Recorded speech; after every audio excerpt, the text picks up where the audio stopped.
أعوذ بالله من الشيطان الرجيم. بسم الله الرحمن الرحيم. Imam al-Dhahabi has reported from Sayyidina Imran ibn Hussein that Rasulullah ﷺ said on the day of Qiyamah, when the ink used by the ulama to write about the religion and its rules will be weighed against the blood of shuhada, martyrs, the weight of the ink used by ulama will turn out to be more than the weight of the blood of the martyrs. There are many more ahadith relating to the weighing of deeds as in Qiyamah.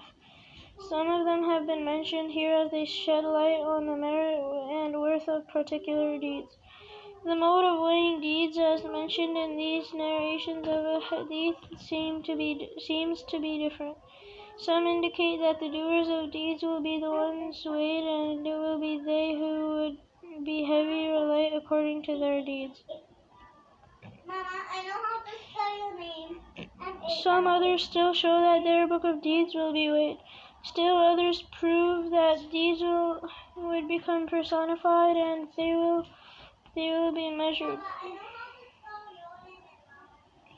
Tafsir authority Ibn Kathir, after having reported all of these narrations, has said that it is possible that the weighing is repeated several times in different ways, and it is obvious the full reality of these matters is known to Allah Ta'ala alone, and for doing what one does in real life, it is for all practical purposes not necessary to know this reality. Quite sufficient for us is to know that our deeds shall be weighed. If our deeds turn out to be lighter on the scale of deeds, we shall deserve punishment. Then it is an entirely different matter that Allah Ta'ala in His grace by Himself or by the intercession of a Nabi or Wali forgives us for our sins and we stand delivered from our punishment. As for the likelihood that some people will have their salvation on the sole virtue of their having said and believed in the kalima of Iman la ilaha illallah, and all sins accruing to them will be forgiven. Because of that, as narrated in some of these narrations that belong to the exception mentioned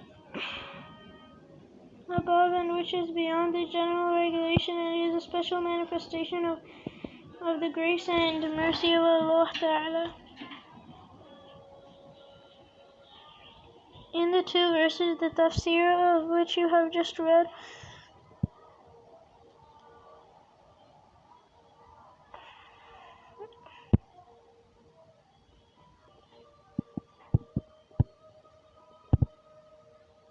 the two verses of the Tafsir of which you have just read through, sinners were warned against the disgrace on the plane of resurrection and the divine punishment that would come in its wake. Then comes the third verse, which mentions the blessings of Allah Ta'ala and persuades people to accept truth and act accordingly by suggesting that Allah has bestowed on them full ownership and control on the earth and has opened thousands of avenues of comfort for them.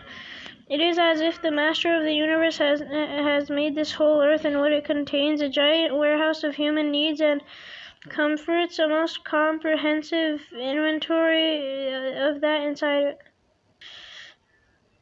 Now what is left for human beings to do is to learn to go in there, take what they need and use it how they will. Science and technology are essentially no more than a trained method of taking out things created by the Master of the universe and stored in this warehouse properly and nicely, and use it soundly and beneficially. One who is short on sense and manners does not know how to take things out from this warehouse, or does not understand how to use what he has taken out. He remains deprived of their benefits. An intelligent person benefits from both. In short, Allah Ta'ala has placed all that human beings need on and in this earth, which demands that they should be grateful to Him all the time under all conditions, but human beings are prone to heedlessness.